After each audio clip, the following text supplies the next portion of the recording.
understanding AI, joining a Zoom meeting, steering clear of phishing scams, and remembering those tricky passwords are all necessary skills to navigate our growing online world. Joining me today is Amanda McCarthy, an Assistant Director for Teach and Learning for Technology, and Callie Ahlin, a District Technician for the Hudson School District. For starters, can you just tell me about how this club got started and when it all began? So in summer of 2023, we had a couple one-off classes on technology and specifically cybersecurity for seniors, but we had a really good response and we decided to keep on doing it with more monthly classes that we're doing. Okay, cool. I love that. And what is the overall mission? Did you see just a need within the community, or what did you kind of feel going into creating this club? So I think there's a lot of reasons. We know that technology is ever changing and growing. And if you're not a digital native, someone who's grown up with the technology, everything's doing different. And the pace at which things are changing is pretty astounding. So we wanted to have an opportunity to support our community, to lean in with our skill set and help others to be more confident and successful users of technology. And it's grown based on what the users have asked for. And we have a part of our senior tech club called Burning Questions. And our Burning Questions has really driven some of the questions, some of the topics, and some of the areas we've leaned into over the course of a year. Okay, cool. Yeah, and how are these meetings hosted? How do you organize them, bring people together? What does that all entail? So initially, we just kind of got the word out. Initially, they were community ed, and then we pulled back from community ed, and this fall we went back. And so the Senior Tech Club is actually a course that's offered through our community education office. And that is a great benefit because they communicate and support, but we're able to get the word out much wider than our office could do. And so people sign up through community ed, and we have a monthly meeting and a monthly topic that we cover each month. Yeah, so each month we get together, we ask people to bring a snack from home. We only have a couple rules. It's bring a snack from home, and there are no dumb questions. Okay, I love that. That way it's a bit of a social thing too, but each month we have a topic that we cover, so something that's relevant, you're hearing a lot about chatbots lately, or what's ChatGPT? Or how do you make your Facebook account more secure, that sort of thing. So that's the first half is sort of a presentation, and then the second half we have time to work with everyone, answer more specific questions like the burning questions, and anything we don't get to, we think about for our presentation next time. Okay. We've tried to, initially as it rolled out, it was more topically connected to. So you did one on how to make a digital Christmas card. Oh, okay, yeah. And you did one this fall, or last spring, as we were starting to get into election season. Callie did a great presentation on what is AI and what are these chat bots that are consuming your Facebook feed, and is it real or is it not real? The other beautiful thing that happens at our meetings is an intergenerational connection. And so we work with our National Honor Society students, and they come and they sit at the table with our seniors. And so it's a great chance for our high school kids to connect with people in the community, and it's a great chance for our community to connect to our kids at the high school. And the kids, when we get to the second half of the meeting, they kind of take that learning lead, and they're helping our seniors with whatever questions that they need help with. Yeah, I love that. That sounds like a really fun time. It is actually very, very fun. Yeah, and you kind of touched about it, but what are common questions that people have or common concerns when it comes to technology? What have you noticed so far? Well, our next big topic, because it's been coming up so much, is how much space do I have left on my phone, and how do I make more space? So stuff like that, that's just about using your devices day to day to make them work better for you, and make it a bit less confusing for those sorts of things. So that's a question we get a whole lot. We get a lot of questions about social media, communicating with their friends and family. How do I share these photos or these pictures that I have? And those sorts of things. It's a lot of stuff about reaching out to their friends and family and learning those things. I'd say other popular topics have been about cybersecurity. How do I change my privacy settings in Facebook? How do I change my privacy settings? Or how do I install virus detecting software on my computer? A lot of things that if you're not in the world, you'd have to read and you'd have to find the Yeah, information, and then you have to vet the information to say, is it real, is it not, I don't know. Exactly. And so those have been really popular topics. We did one on ChatGPT. And what is this tool? How does it work? Why might you use it? And we had some really fun activities with build a recipe. You have asparagus, cream, butter, and ham. Build me a recipe in ChatGPT. So it was some activities that might be things that people would actually use outside of education. Yeah, absolutely. And even when the topic isn't cybersecurity related, we're both really big cybersecurity nerds. Yeah. If there's any chance that we can throw in there something about how you can be more secure online or on your device, we're always putting that in there too, because that's always something that we're thinking about a lot. Yep. Yeah. We know from a cybersecurity lens that people are vulnerable in their email. They're vulnerable on social media. And so one of, I think, our missions is really to equip people to engage in that online environment, but to be safe. Yeah. And how do we want them to take that ownership and feel the skill set to be successful online? Yeah, absolutely. And empowering them. Like, I'm sure it's just like, oh, if I can do this, they can lead to other successes rather than feeling so overwhelmed. It's like, oh, I can't do this, and frustrated and then leave. But it's nice to have that community behind you being like, you can do this. Absolutely. And I would say a lot of our members are bringing their friends and family in too. Yeah. We have educators in our district who are knocking on our door saying, hey, my mom really wants to come. How do I get her signed up? Yeah. And so the word is getting out that I think it's beneficial for people, and I think that's why the word is getting out. Yeah, that's beautiful. Yeah, and that perfectly leads to my next question of just like the impact. What is the impact so far that you've seen, and anything that you're particularly proud of with this club here? I would say in terms of proud of, I love the intergenerational connection that we've been able to make. I think it's a great thing for a community to see and hear from our students, to see what they're doing, because it's not just here, click here, do this, do that. They're engaged in conversation and community during the Senior Tech Club, and so our seniors are able to ask our kids, what are you doing in sports and academics, and what does this look like for you in school, and how do you use this thing in school? So that intergenerational connection has been amazingly powerful, and I think one of the things I know I'm very proud of. Yeah.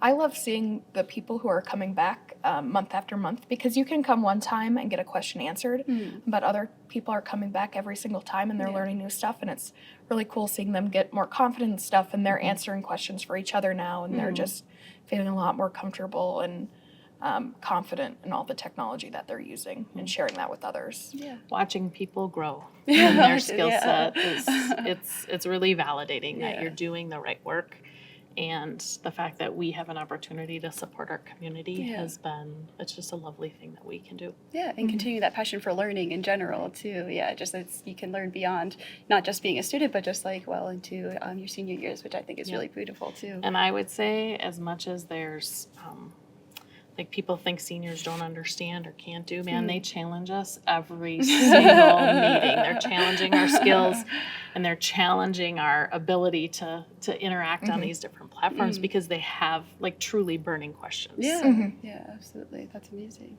And like moving forward, do you just like have any goals or plans that you're excited to tackle, or anything that you want to implement into this club here? I think just continue to build it and grow it, continue the intergenerational connection. And Callie and I, as we've planned out this fall, have really spent time looking at the questions that people have had, trying to connect the questions to build themes. So it's catered to what they want and need, not just what Callie and I think is important for them. Yeah, that's awesome. Anything else? I'm just excited to see it as it continues to grow and as people get more confident with the stuff they're doing. I'm also excited for all the treats they bring. They do bring a lot of good snacks. They do bring fabulous snacks. What kind of snacks? Like, are they common things? You're like, oh, they got to bring in I would this? say That's it runs the really- gamut. Oh, we get a lot of different stuff. We get sweet, we get salty. Okay, Yeah. good variety. And often like beautiful homemade. There was a couple at our last Senior Tech Club, and she loves to bake. Yeah. And she was so excited. She was telling me, so this is what I brought today, Yeah. but this is what I'm going to bring next time. Okay. And she had already Yeah, had it yeah, planned they're out. planned out. And we're two working people, so Yeah. our time is limited, and we don't always have time to bake. And I think there's a lady who brings meatballs. And at the end of the day, it's fabulous to just be in community with a different group of people than we are in all day long. and to enjoy a snack together. Yeah, that's beautiful. I love that. And for people at home, do you have like any tips for like web security or just technology management that you have that people can do easily that they don't often think about, but like they can protect themselves in the long run? So this is actually a very timely topic.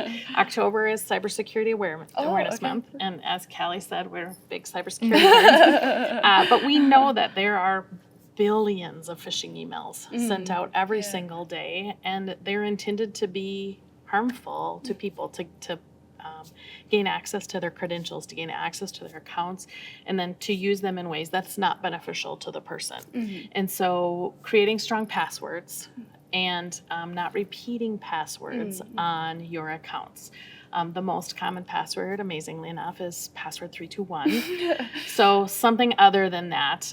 We talk about passwords that are 10 to 15 characters, really probably on the higher end, and most people think, oh gosh, how do I create a password? But phrases, sentences, when we talk to kids about it, we ask them, what video game are you playing? What do you like to do? Are you playing sports? What are you watching on Netflix? And so we get them making passwords about things they're doing or things they enjoy. The caveat to that is that be thoughtful about what you're using to create your password, because if I put that my birthday is October 8th and I have a dog named Fluffy and my son's name is Frank, people really easily can grab your information on social media and put it through scripts to build passwords to try to hack your account. So use something very odd. If you're watching something on Netflix and you're enjoying it, that might be part of your password. A sentence, simple sentence is good too. What else do you got? I would say in addition to having those strong passwords and using different passwords everywhere, that's so important because if someone gets one password, they're not going to get access to everything. But using multi-factor authentication. That way, if someone does get access to your passwords, they still can't get into the program without you saying, yes, that's me on your phone or something like that. So social media has it. It's the same sort of stuff that you use with your bank when they ask you a second question. So setting up that on anything you can. You can set it up on your email. You can set it up on your social media. That's going to be even more than just a password on its own. Yep. And then last, I would say do your software updates. When Google tells you to update your computer, your web browser, do that. When Windows or your Mac says it's time for a software update, as painful as they are sometimes to have to restart your computer or restart your browser, whatever that is, there are vulnerabilities that live inside those old versions. And so that's how people who hack get in, because somebody hasn't updated their software or updated their web browser. So please do those software updates because they are for a reason and they are helpful to you as an end user. Because it might make stuff look slightly different, but you can always come to Senior Tech Club and learn how to use your phone again when you do your phone update and everything's in a slightly different spot. It's like a minor inconvenience for a little bit, but the vast majority of cyber attacks start because stuff isn't updated. Just missing that simple step of just like, oh, I'll do that tomorrow. Like, remind me in 30 days. Always. I'll do it tomorrow. Or gosh, I've got a lot of things open on my computer. I don't want to have to close them. Yeah, that's perfect. In regards to the passwords, I remember there's like some sites that have like a suggested password. Do you recommend using those or just kind of create like a unique one, or like what are your kind of thoughts on those? I think password managers are a really helpful tool because you have your one very complex long password that's not something that somebody could connect to you, but it generates really complex passwords, and you can determine the length of those passwords. So I want a 16-character password that includes numbers, capital and lowercase letters, spaces, and characters, symbols. And so it'll just generate it, and then it stores it in the password manager, so you don't have to remember it. You have to remember one really complex password, and that'll remember all the rest of your passwords. So if you're struggling or passwords frustrate you, a password manager tool is a really, really helpful option. And the nice thing with those password manager tools, like I use LastPass, is they require that two-factor, like I talked about before. So every single password that you have within LastPass is then protected by two-factor. Perfect, perfect. I love that, yeah, because I always see that in just like all these long ones. Like, should I use that? Should I just continue? Yeah, but that's really They can be really helpful. good, but if you're not going to remember a password, you're probably going to replace it with a less secure Right, one later right, on anyway. yeah. So if you have a good way to remember it, or have a software like LastPass remember it for you, it doesn't matter how complex it is. Yeah, or facial identification on like iPhones have the face recognition. That's another form of two-factor. Okay, perfect. Yeah, it's all helpful. Very, very helpful stuff. I love it. Yeah, and in regards to the Senior Tech Club, you said it was like monthly meetings. It was through community ed, so they just contact either you guys or community education to get registered involved, or like how can people take part in these So meetings? people can register through the Hudson Raider website, hudsonraiders.org, or they can call Bev Hagen in our community ed office to register. And it's free. Bring a snack. If you're so inclined, you don't have to bring a snack to come. And some people don't, and it's more than fine. But we know that people commune around food quite frequently. Absolutely. So it's one of the fun parts. Okay, perfect. Yeah, and the more the merrier. Yeah. I think our perfect situation would be we're too big for our space and we have to hold a second one. Yeah, always a good thing. Good problem to have. It is a great problem. Absolutely. Yeah, and then do you have any final comments regarding Senior Tech Club or your work here that you want to highlight, or anything that we haven't talked about that you want to go into at all?